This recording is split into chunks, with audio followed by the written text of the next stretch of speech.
Nagbabalik po tayo sa huling yugto ng ating online views update ng tatlong noontime show dito sa ating bansa, ang tahanang pinakamasaya, ang Eat Bulaga at ang Eat Showtime. At bago natin umpisahan ay humihiling ako na pakisubscribe ang aking YouTube channel, pakiclick ang bell notification icon para lagi kayong updated sa mga bagong video na ilalabas ko. So mga kaparokya, ating i-wrap up ang lumabas na live viewership sa unang yugto at sa ikalawang yugto bago natin umpisahan ang huling yugto ng ating online viewership. So sa unang yugto ng ating online viewership, ang tahanang pinakamasaya ay may total na 2.3k para sa kanilang YouTube channel lang po yan.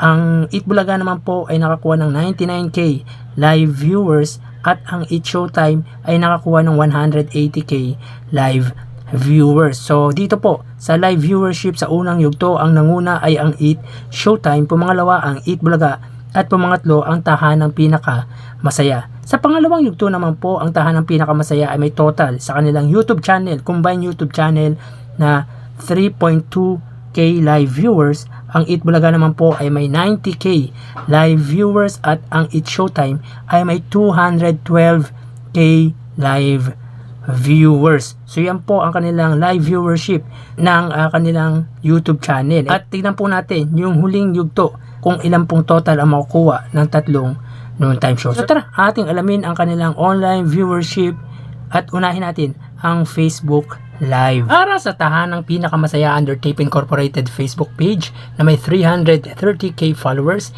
sa Eat Bulaga under TVJ Facebook page na may 2 million followers, at sa Eat Showtime na may 16 million followers. So as of 2:12 PM, ang tahanang pinakamasaya, sila ay may kasalukuyang 285 live viewers. Ang Eat Bulaga naman, ang Tito Vic and Joey, ay mayroong kasalukuyang 4.1k live viewers at ang Eat Showtime ni Vice Ganda or ng Madlang People ay may kasalukuyang 18.7k live viewers. So i-click po natin para po sa tahanang pinakamasaya. As of 2:12, sila ay may 285 live viewers.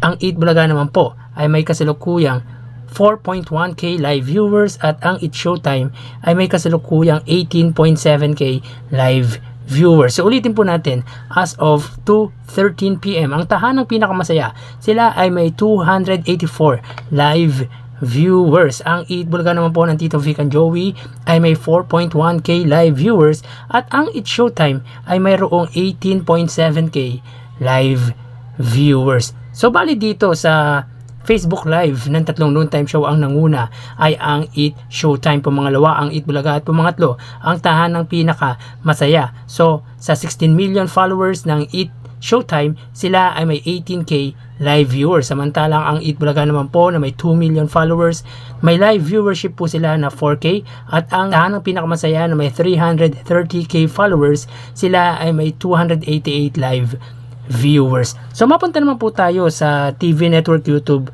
channel para po sa tahanang pinakamasaya under GMA Network YouTube channel na may 34.1 million subscribers.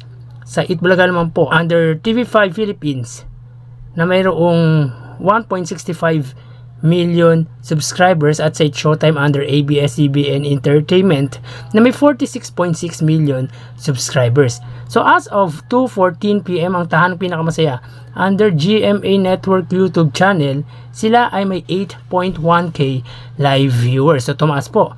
Ang Eat Bulaga naman po under TV5, sila ay may 31k live viewers at ang Eat Showtime under ABS-CBN Entertainment, sila ay may kasalukuyang 99k live viewers. So ulitin po natin, as of 2:14 PM, ang tahanang pinakamasaya, sila ay may 8.3k live viewers.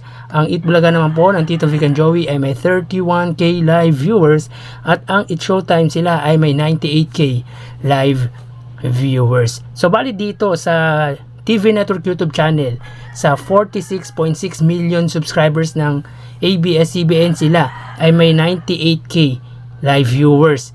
Ang Eat Bulaga naman po under TV5 Philippines na may 1.65 million, sila ay may 31k live viewers. Samantalang ang GMA Network YouTube channel na may 34.1 million subscribers, sila ay may 8.1k live viewers. So mapunta naman po tayo sa main YouTube channel ng tatlong noontime show para po sa tahanang pinakamasaya na mayroong subscribers na 2.43k.